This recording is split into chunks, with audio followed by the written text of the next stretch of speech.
can give me the right to be a human being. I'm fine with that right. Now you can keep me from having that if you've got all the policemen and all the jobs on your side.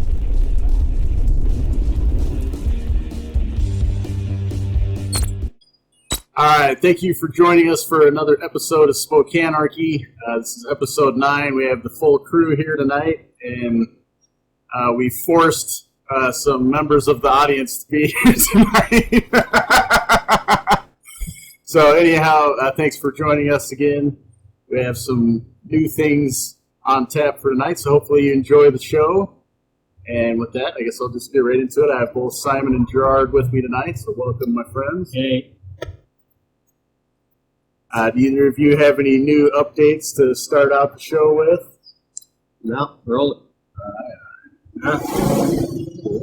Well, I mean, I'll just start it out. I have an update. I'm listing my house. My house is on the market, so if anyone wants to buy it, flash a couple pictures on there.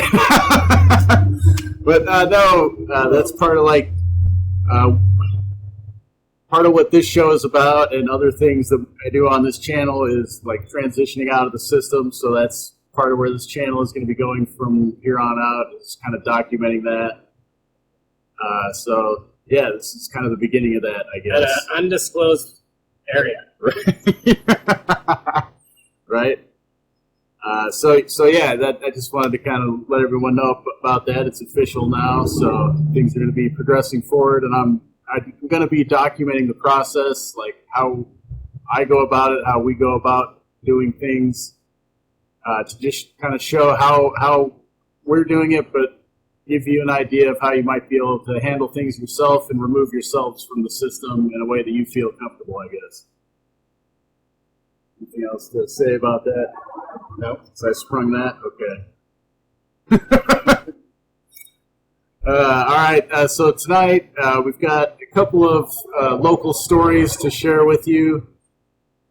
So one, we kind of touched on this topic a little bit before, where they were giving tax incentive, property tax breaks to developers and people who do multifamily housing units. I think if I remember right, you had to have 4 units in the building, per building. No. All right, no. I thought it was what they're doing is they have a zone for single-family residents, and what they're doing for the program is zoning those as a multiplex, so duplex, triplex, or fourplex. Right, but the other thing where they get the tax break that we touched on before, you had to have 4 units in order to qualify. Oh, for the tax break. Oh, so it would just be interesting to see, like, that. Just to link these two things up, it would be interesting to see how many people are taking their single-family like dwelling or lot and making it a multi-family, but specifically putting 4 so they can get, because it was an 8-year property tax break. So that'll be kind of interesting to see how many people choose to do that, I think, rather than just putting 3 units or 2 units in there, like what the percentage is. Right. Well, in the article, they were saying that it's a year-long project, and they had architects and builders there at a meeting saying that there's no way they can get approved and built within a year. So they're wondering, like, if their project's going to be fast-tracked versus everybody else's projects, because they're saying that there's like a housing crisis, and usually in a healthy environment for housing and I guess fair rents, usually there's a 5 to 10% vacancy. Now Spokane's only 2%, and that's why they're trying to say that rents are up, which doesn't make sense to me. Rents are up because landlords are charging whatever they want to charge. So that's why rents are up. Well, plus they had a moratorium on evictions. Right. So all those people that didn't pay their rent and still haven't paid their rent, right, those landlords have to keep up. They have to make up that money somehow. So it's not all about vacancy. Right. No. And the other thing is, obviously, that's not lawful. Contract law rules all that. There's already rules and laws in place where if you don't pay your rent, you're out. Period. Right. The governor doesn't get Unless to the come CDC said so. Right. Yeah.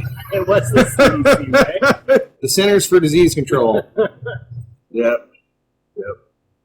It actually happened. Yeah. Never forget. Right. So that's another reason to get out of the city. And they're building apartments on every corner lot they can get their hands on and approved of. Everywhere.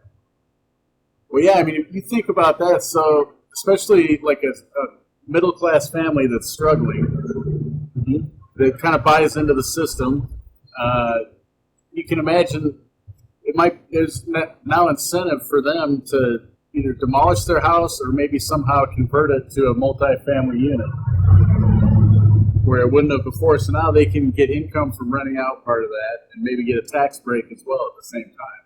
Well, it does depend on if most of the, I guess I'd have to really go back into the article and research, but from what I understood, it's lots that are empty. It's not existing lots that tear down a house, but a duplex up, from my understanding.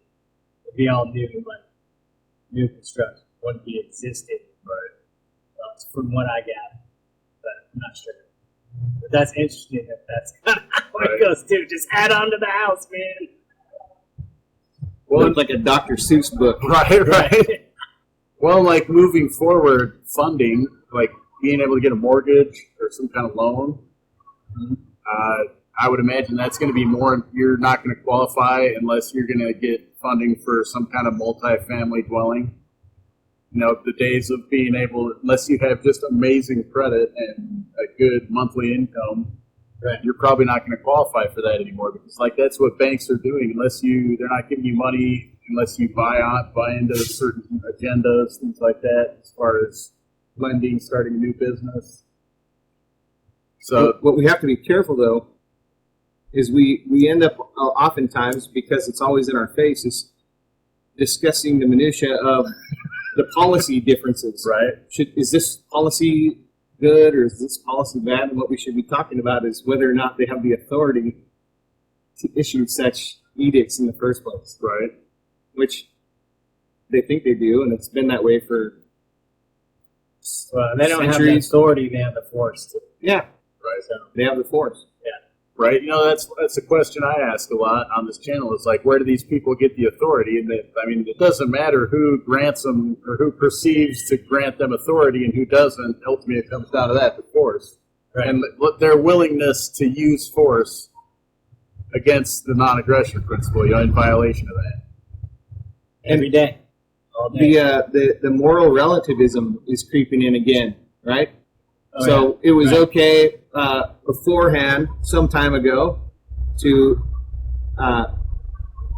you couldn't put a multi-unit on a single family residence zone lot, right? Couldn't do that. There was some reason why they didn't like that. Right. Doesn't really matter why. Right. They just said, "Oh, that's bad. Yeah. You can't do that." Yeah. And all of a sudden, they vote, and now you can. So it smells of government intrusion. Oh yeah. Right. And what if you have a group of people or a neighborhood where they all agree they don't want to have multi-family residences in between each house? Right. Yeah. And you know, as we talk about, anarchy doesn't mean no rules. It doesn't mean no cooperation or no sets of guidelines or anything. Right. It's by choice. And if a neighborhood gets together and they say, "Hey, this is what we want to do," well, now they can't do that. Right. So you have more government intrusion into private cooperation. Yeah. And regardless of, I think people should be free to do what they want to do as long as they're not hurting anyone. But aside from that, if you just think about it, just back to whether it's a good idea or not, it's a really stupid It is. blanket policy. Yeah. Because who wants to live somewhere where you have a nice house here and a fourplex here and a nice house there? It makes no sense at all. No. Nope. Right. Well, I mean, I think that's like part of it is, like going back to your point of getting into the minutia of like what side is wrong or right. I think that's what the point. It doesn't make any sense, so there is no point in arguing that. Like We just need to figure out, okay, how do we stop these people from making these rules? And I guess it's not, we know how to not obey and not like follow their rules and be part of their system, but how do we like get our neighbors to go like, hey, stop paying your taxes and funding these people? I mean, obviously the best solution is just to leave and go create something new. I think that's At least that's the easiest solution in my view, right? Yeah, I mean, that's the way it's always been done. You don't change the system from within. You build something better, and then if it truly is better, then more people will join. Right. And yeah, that's not going to happen here. no. Well, and I guess like my big takeaway from that story is, again, it's just more of a like Agenda 2030. They're trying to get more and more people into the cities and out of the rural areas. So I think if we want to be able to live free and not under their authority, we need to try to get out of the cities as much as we can. So that's kind of what we're trying to set an example and do. Well, yeah, the Agenda 2030 is pretty much, what would it be, like 20-minute walking distances to work, shopping, and public transportation, where that's what they kind of want to do, is get rid of the cars so you can't escape out of something when the real like tyranny comes down and you're stuck in a place. One interesting tidbit I got from the article was that Spokane is apparently one of the first to, as a city council, to vote on such a measure in the whole country. Oh, really? And so they were saying, well, Spokane did it, why can't Portland do it, or why can't Seattle do it? And it's usually the opposite.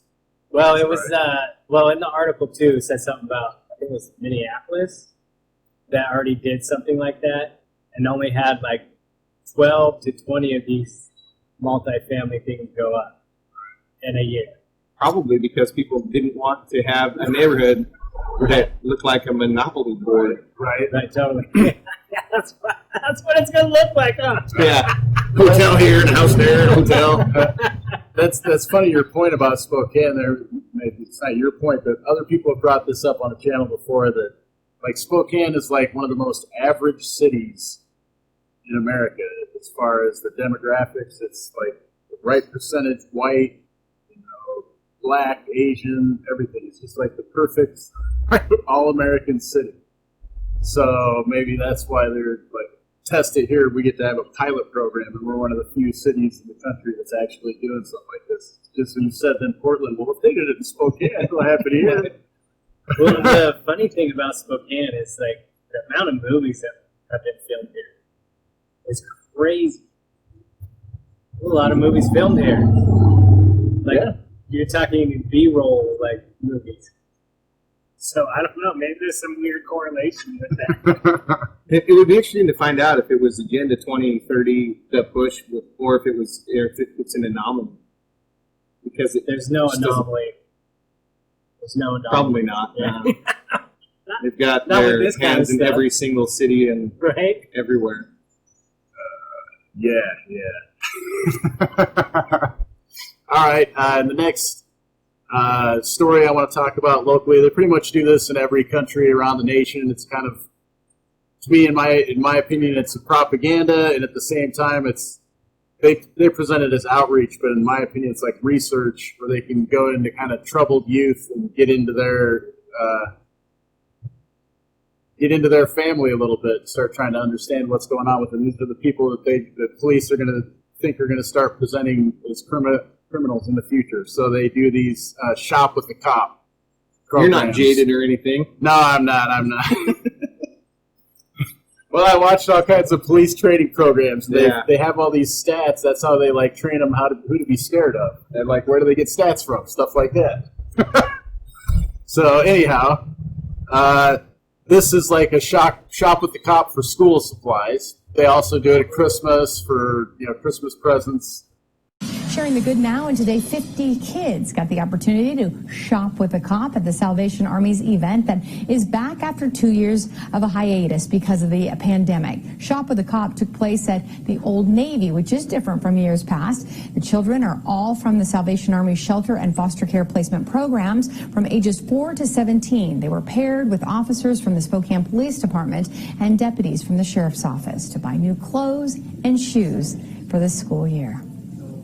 This is probably my 6th or 7th year doing this. It's a great experience. It's a great way to interact with kids from our communities. Some of them who have had maybe some mixed experiences with law enforcement, are not necessarily in the best situation, home life, things like that. We get the opportunity to take them shopping, get them some nice new school clothes, have a positive interaction with them.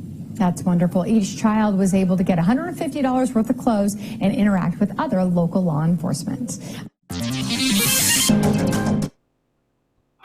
I think it's really weird that they're sending the message. I mean, it's not weird, but rather than send a message of just the cops raising money and maybe giving the parents the money to take their own kids shopping, we're taking these like already kind of troubled homes and just taking the kids shopping and separating them again from their parents and trying to create like this relationship with government, just like we do in schools and all that. Like that, at least that's what the aim of the program is, in my view, from my jaded view. Yeah. Well, it's like I think I read this article today to where some kid's basketball hoop got stolen and the police went out and bought a new one and brought it to him. They didn't find the guy that stole it. They just went and bought a new one to bring to the kid. So, it was probably at the taxpayer's expense, too. Well, I mean, ultimately, yes, all the way. I mean, great, the kid got a new basketball hoop, but, like, you're supposed to go find out who stole it. That's the whole point of you being there, right? Not being paid on the job with tax dollars, and then go buy the hoop and bring it to the kid's house and set it up for the kid. Why are being paid? Right. It wasn't on their own dime, their own time. Nothing. Was that in Spokane you saw that? Yeah. Huh. That's interesting. I'll throw a link in the show notes to another article like that. It was maybe only from a few months ago. I don't know if you guys remember, but they, like, this little girl, this random, like, 11-year-old girl got her bike stolen. And so the cops went and bought her a new bike. And they got the funds from some, like, some SWAT team slush fund or something. Well, they just randomly do stories like this every few months. Yeah, it's in the handbook of community policing. The cops were the one that stole the bike to get a new one to show how good they are. Well, they do it for public relations reasons, but it's all PR. But if you think about it, it would be fine to do that in your individual capacity. Yes. But in your official capacity, it brings up all kinds of problems. Why didn't you replace the other guy's hoop that got stolen, right, or this other guy's bike? People's bikes get stolen every 5 minutes. Right, yeah. Right. Yeah. You're singling out one person to buy them a basketball hoop, right, in your official capacity, which goes against the equal protection under the law kind of stuff that they say that we all have. So here we are, Police can't do something nice and you just crap all over it, man. Right. My bike got stolen when I was a kid. The cops didn't buy me a new one. Well, in the other story, it was kind of weird because they didn't, question the mom, like the news channel didn't. The cops didn't really talk about, oh, yeah, when we talked to the mom, it was just this random girl got her bike stolen, and it was just she got it just the other day from the mom. They didn't interview the mom. It was just really weird. There were no details about it, where normally they add these emotional details to kind of, but it was all about the cops and how that's what the story was about, not that the little girl got her bike stolen. Yeah. Lock your bikes up, people. And your basketball hoops. Right. And don't steal stuff. Yeah, that's number one rule. Yeah, it would be nice if they would do a little bit of effort to either stop or prevent or do some investigation. I had my bike stolen right by the bus stop. I used to take my bike to the bus stop, lock it up, go to work. I came home, got off the bus, no bike. Right. And in Montlake, in Seattle, where I found out later, it's the #1 square mile in the UW Montlake area for bike theft in the whole United States. Had I known that, I probably wouldn't have. Is there that much profit in stealing bikes? I guess so. But I found New out. business, everybody. I thought, well, I guess I'll report it just so they have the statistics, you know. And then it said right on the police website or whatever, we're no longer investigating property crimes under $1,000. This was like 6 years ago. Oh, wow. So it was a complete waste of everything. Yeah. Never getting it back there. No one's ever going to ask about it, do anything. They're not going to So put up basically, extra they're cameras. telling everybody crime pays. Yes, they are. Yeah. That's policing. As long as it's under $1,000, you're good to go. Well, that That's is a bad message to send. I mean, why is crime going up right now? Just to take a little side tangent there, you know, we hear that from our municipalities all across the country that crime is going up in all of our cities, especially in like blue cities where they, you know, voted to defund the police.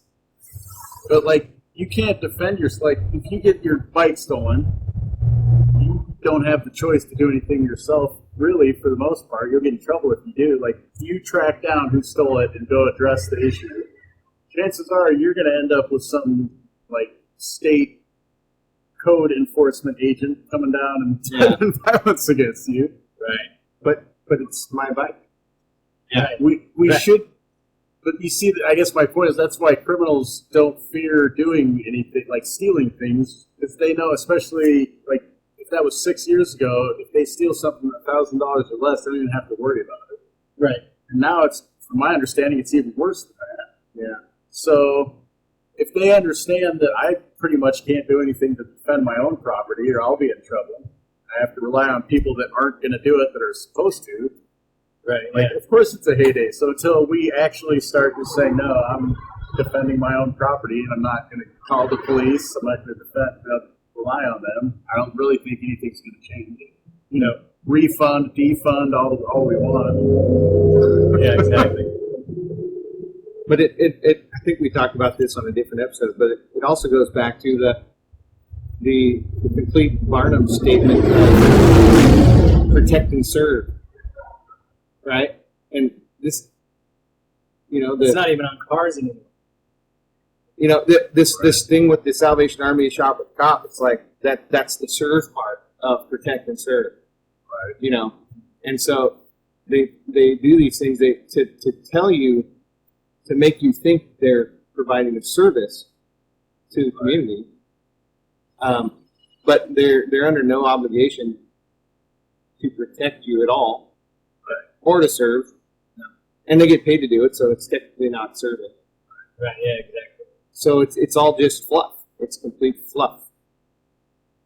Yes, it is, and they don't prevent anything. They always show up after the crime. Goodwill. It's conditioning too. You can read the article. I'll play some of the video here, but all the deputies and cops that went in with them are all heavily strapped up. I mean, they're not just like there's a few, I think, of the detectives or people in just regular clothes, but the rest of them are all, they have, you know, their bulletproof vests on with, you know, 3 magazines fully loaded, all their, you know, their taser over here, everything. And so these kids that are all pretty much foster kids, it says, that are, you know, they've already said they've had interactions with them, so it's just to like normalize. It's okay to see me, this big thug here, this militarized person in here, Right. to like intimidate you and make you do whatever I say.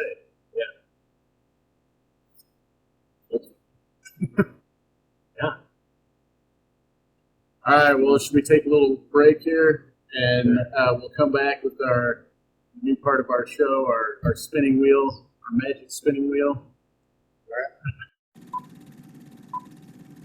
We hope you enjoyed this entertainment during our brief intermission. What?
breathalyzer for me right now? You're ridiculous. You know that? What's your name? You've got about 5 minutes to get out of here right now. Or what? Or what? You've got about 5 minutes to get out of here right now. Right now. Right now. Right now. Right now. Right now. Right now. You got about 5 minutes to get out of here. Right now. It's not allowed to be. You're resisting. I am resisting your aggressions. I am less than I am in your kingdom. I do not belong to you. I belong to my Father in heaven, and his name is Yahweh! Yahweh! I am defending myself in favor of that.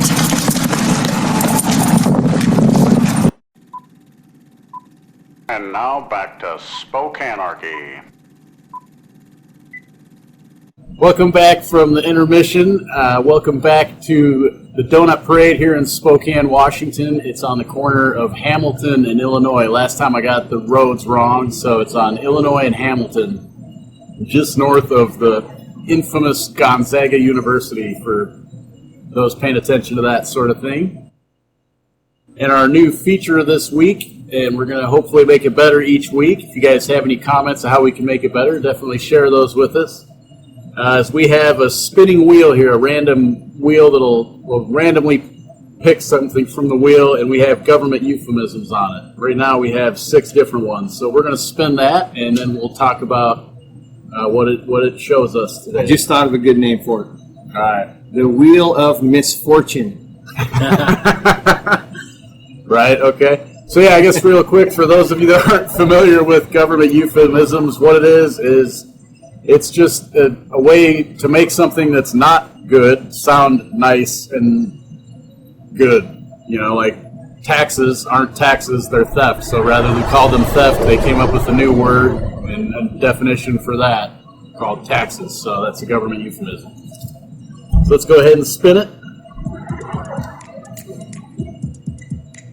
And where do we land? Where do we land?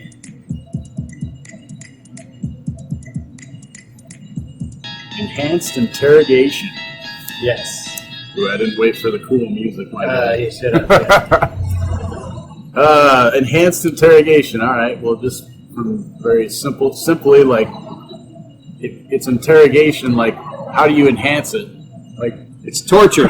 That's right. It has to be something else. If it's torture. If you enhance it, it's something else. There you go. Exactly. That's what it is. Is that self-explanatory? Is that officially what we called, like, after 9/11 when we were rounding up terrorists? Is that officially what we called what we were? It was, yeah. We were in enhanced interrogation. We have our ways of making you talk, right? Yeah. If our regular just asking questions doesn't work, then we're going to enhance our way of interrogating you. Right. Yeah. Yeah. It's right up there with enemy combatant and extrajudicial killing. Enhanced interrogation. That's the war of terror subset of the government euphemisms. That's right. Right. Yeah, I mean, really, we could make multiple wheels. You could make, like you said, subsets wheels with each, branch of government. Right. So if anybody watching has any other ideas that we could throw on here, definitely suggest those in the comments. Maybe we'll do another one here. But that's everything government does. Everything they label. Everything they do is a euphemism, really. Yeah, like the war on terror. It's not a war on terror. It's a war on us. Exactly. To take our rights away by killing supposed terrorists somewhere else where we can't see what they're doing. Right. Yeah. And spending our money to do it and enriching the military-industrial complex in the process. Yeah. That's your war on terror. Yeah. And then good old TSA came out of that, which is already proven they have not prevented anything, just like police. Another government euphemism. Right. Transportation safety. Right. Now we got to take our shoes off. All this crap. It's crazy. We could go on a long time. So yeah. Yes, we definitely could. People should feel free to send in government euphemisms that we want to talk about. If you have any ideas. Yeah, definitely. We're open to talking about many of them. along the enhanced interrogation, I mean, really anything other than like just a voluntary interaction is an enhanced interrogation, right? I mean, we know right offhand what like actual definition of interrogation is. Yeah. Either one of us. Yeah. You know what is it? Oh, the like Webster's dictionary. Yeah. Oh, no, It just means to extract information from. Okay. Yeah, right. It's questioning. The enhanced part is the euphemism. So yeah. Well, that's what I'm getting at. So, when someone gets pulled over on the side of the road, you're sitting there talking to the officer, and then they ask something like, "Oh, will you get out of the car?" It's like an enhanced interrogation now, right? Because now they're taking you from your property, like the safety of your property, and like, "Oh, well, what happens if I don't?" Well, I'm going to pull you from your car. Like, now that's like a way of like that's enhanced up in the ante. So like now. I suppose that would fit. I was thinking more like waterboarding or Right. Well, yeah. But I'm trying to relate it not just psychological trauma. Well, that's what we go through every day. Right. Well, I'm trying to relate it to like an everyday person's, I guess. Playing culture club for 24 hours straight until you want to kill yourself anyway. Stuff like that. Right. Well, I mean, I guess the point of me like trying to do this wheel is to relate, to get people to understand that the everyday interactions with government, like I said, everything they do is a euphemism because like every aspect of what they do is, I don't want to say it's necessarily evil, but it's not good. It's against the non-aggression principle. Like it violates the golden rule, things like that. So, to have a relation like that, like waterboarding, but also like, I mean, just getting like threatened to yank from your car. That's an enhanced interrogation technique. Well, we don't really think of it that way, but we need to start thinking on those lines. Like, man, this it's pretty much evil. Part of that enhanced interrogation is you're supposed to look up to police officers, but they're lying to you to trick you into getting information. That'd be an enhanced interrogation. Right? Lying, like why would you have to lie? We can do this the easy way or the hard way. It's up to you. Right? Yeah, I mean it's a RCW in Washington. It probably is in most states in violation of their code to make a false statement to any public official, not just a cop, like any public official. So that's anyone working for government.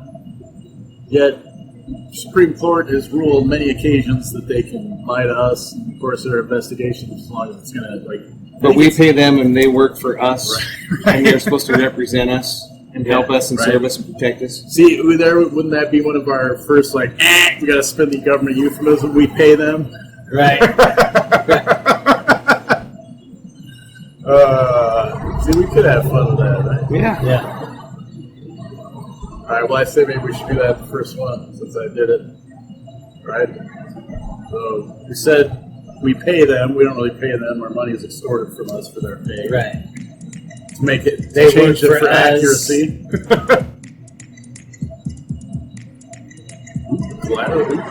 Oh, we're on the line. Enhanced interrogation. Oh, you can remove we it. Better have a. So it doesn't come up again. Oh, look at that. Gerard, picking out the features that I didn't pick up. That's good. I like that. Did my homework. Okay. Nice, I like that. All right, collateral damage. All right.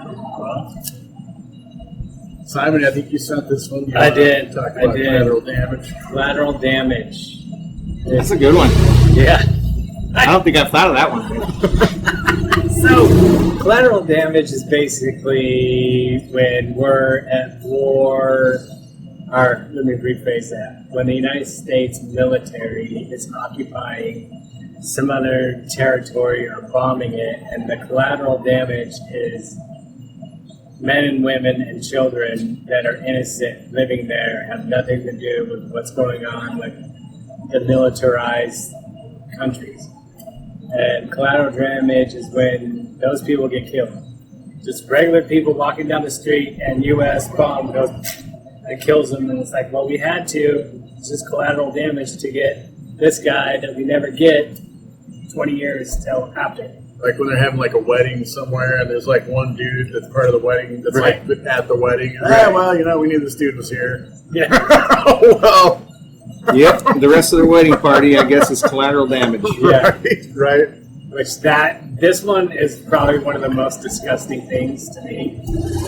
I mean, it's unforgivable. Right. Completely unforgivable. Well, real quick to tie it back to like a local thing that's not even like a war. Like, so my love of enforcement agents. I mean, chasing someone down the street out here, like, if it's not a high speed pursuit, and maybe they run into someone's private property and damage it or whatever. Right. And it's like all they're chasing the person for is maybe they didn't have a light illuminating their license plate or something silly like that, right?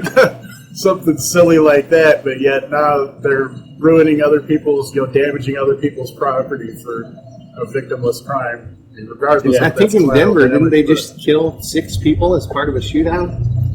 Yeah, I think you're right. Yeah, collateral damage, right? Nobody will go to jail or get reprimanded or anything. It's just, you were in the wrong place. Well, I'm sure the police actually probably shouted orders at them to get out of the way. The police hand is not a euphemism, so it's an enforcement. So what? So they call it collateral damage. What word should we use? Murder. Mass murder. Yeah. Thank you from the crowd.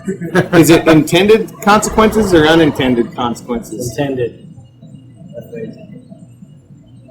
And I think it's intended because for every so-called terrorist they kill, what do they create? Like 10 more or 100 more? Oh yeah. Which right. gives them more reason to go and fight the terrorists, which is why they've been there for 20 years. Right. Yeah. Right. Yeah.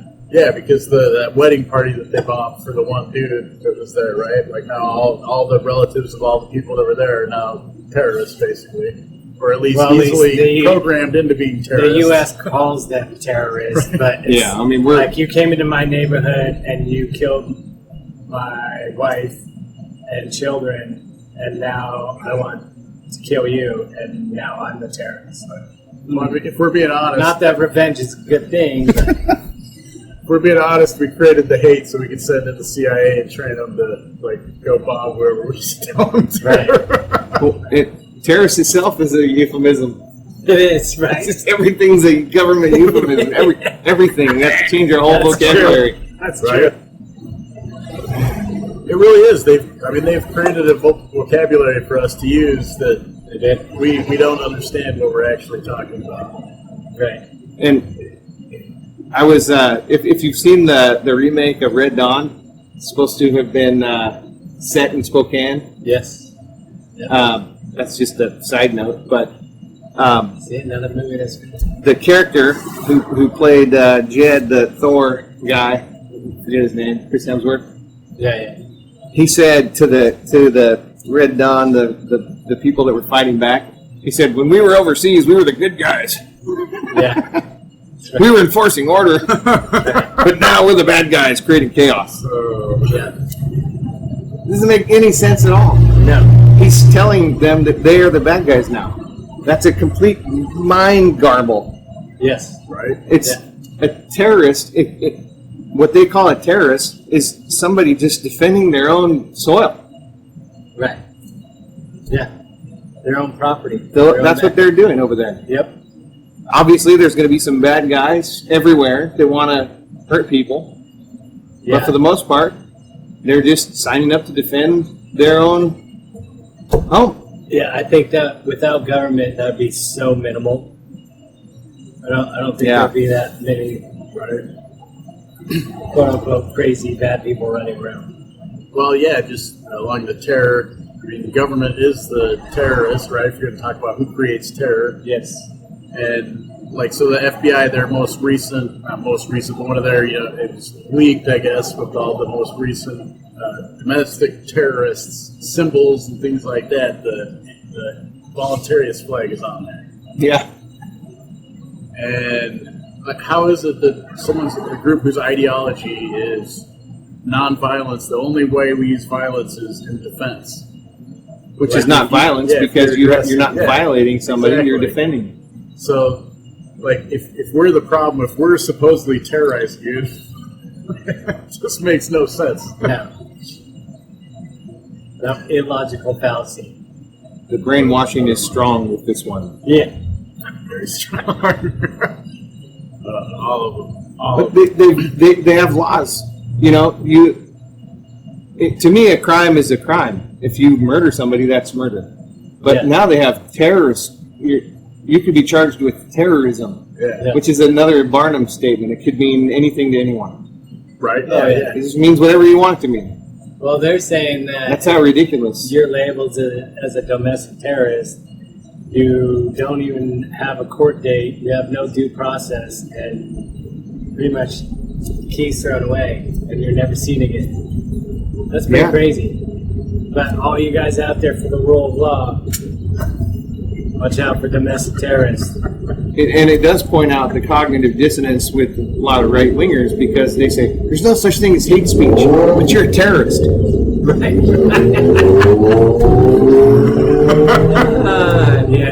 You can't make this stuff up. No. It's actually hilarious, really.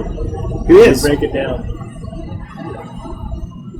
It really is. There is no such thing as hate speech, by the way, or terrorism. No. It's just, it's a crime, or it's not, and you can say what you want, or you can't. Right. Or you don't, whatever. Yeah, exactly. Okay, so we've talked about this wheel. I kind of, if you guys were discussing that, I came up with another idea that I think we should do on the show, maybe to end each show. We talk a lot about that we don't really know, like, what our history is. We don't really know what we've been told is the truth or anything like that. But I don't know, maybe we should focus on a little bit of, I don't know, something having to do with our history and maybe how things have been different than what we've been told in the past. Hidden history kind of stuff. The one fact is the Gulf of Tonkin was faked. They declassified that. And the dude that did it was Jim Morrison's dad from The Doors. Most of these 70s bands had parents in military. Laurel Candy. Everybody's already done tons of stuff on this. Yeah. But that's crazy. That's insane. Yeah, I think that's important. You know, Gerard, you talked about this. It's like this winter when a bunch of guys right when I was getting ready to do the state national thing, and there were a bunch of people got arrested on the East Coast for being state nationals. So, you know, I think it's all like just nothing's real. That was just to convince people like you not to do it or whatever, like to scare me out of doing that. Because, oh no, look what's going to happen if I do. Like the same thing with Gretchen Whitmer, the governor of Michigan. There are 13 people, 6 of them are actually brought up on federal charges. Tells me they were the only ones not involved with the FBI or the CIA or some 3-letter organization. Right, yeah. So that was coercion to do something. Yeah. Probably wasn't even their idea. 2 of them pled guilty, 2 of them got acquitted, and 2 of them just now were found guilty after mistrials. And my point of that is, like, that whole story is fake. I mean, now those 6 people, their lives are ruined. Yeah. But the whole story is fake. Yeah. Like, it was all drummed up by the FBI. Like, those. Yeah. I listened to an interview, one of the guys that got acquitted, he was like, none of us would have been talking and getting together in the way we were if these people that were the informants for the FBI hadn't been pushing us to do that. Funding? Yeah. Right? That's pretty much what it was. You know, someone funded it, and there's that, like the whole Anne Heche thing that happened recently. I mean, that's suspect. Even just stuff like that. Regardless of what happened, like it's clear that in our media, our mainstream media, we are not being presented with the truth of what happened there, and they don't have any desire to present us with the truth. But you do have to use your head a little bit. Like, yeah. How many car accidents have you been to where there was already a chopper overhead ready to catch it? Yeah. Yeah, exactly. Yeah, I mean, if you're a critical thinker, you can go through this, but So maybe in the next episodes, we'll try to pick like one thing that we can kind of focus on, like a historical thing, whether it be kind of ancient history or more recent, like a war. Yeah. Because we need to understand, like, nothing in our world is real. Here's another example. At least it affects us. Here's another example from just today. The State Department keeps putting out messages to Americans: don't go to Mexico. Don't go to Tijuana, right? Because it's cartel violence. And maybe there's cartel violence. Maybe they're telling the cartels to ramp up the violence a little bit. Right. But people are sneaking across the border to get a better life in Mexico. Right. And they don't want that. No. It's supposed to be the other way around. Right. So now that all these people are going across the border to get cheaper gas or whatever, or just to move there, the State Department keeps putting out messages. Don't go to Mexico. Right. There was a kidnapping notice. Ooh, don't go to Mexico, you might get kidnapped. Right, yeah, fear. That's Luke Rudowski. He did his show down in Chiron, Mexico. And when he went to get his visa to go down there, that's where he said he was going. And they denied it, saying it was like too dangerous for him to go there. Yeah. So he had to lie and say he was going to like Monterey or some other town. And that's where, sure, you can go there. Yeah. So we are not being told the truth. We're being led around. Yeah. And we just have to use our heads. Right. So does that mean Mexico is safer than the United States? Because you have to do the opposite of what they tell you, right? Right. It's absurd. There's dangerous places in the United States, places you shouldn't go, and there's safe places in the United States. It's the same everywhere. Here's my experience in Mexico. Like, I used to go a lot before 9/11. Maybe I've told you guys what I used to do. I'm not going to say it on here. But anyways, I have a lot of experience going to Mexico, and it's dangerous in certain spots. It was another, but I felt more free in Mexico. Like, I felt like I wasn't getting messed around. Even like if the federales or whatever came to mess around, I felt free. I they couldn't really do anything to me. Either I could pay them off a little bit of money, right? Or if I had a little bit of knowledge, just whatever, leave me alone. So yeah. Anyhow, so I don't think it's more dangerous or less dangerous there. If you're willing to have self-governance, then I think it's maybe a better spot. That would be my assessment. And if the viewers want to send us anything that they want us to talk about, propaganda, hidden history stuff. Yeah, any suggestions? There's no shortage, but if you have ideas. Absolutely. We want to encourage participation with the show. Until next time, you guys have, before I say that, you guys have anything else you want to contribute? No. Keep your head on a swivel. How about this awesome crowd out there? Any comments from the crowd? Good show. I had to wake them up now. All right, well, until next time, remember to self-govern. Thanks for joining me for this video. If you like my content, share it. It's the best way to support the efforts of this channel and only takes a couple of clicks. Most importantly, stop using big tech platforms and decentralize. Share this from a decentralized and blockchain-based platform to help spread the word about them.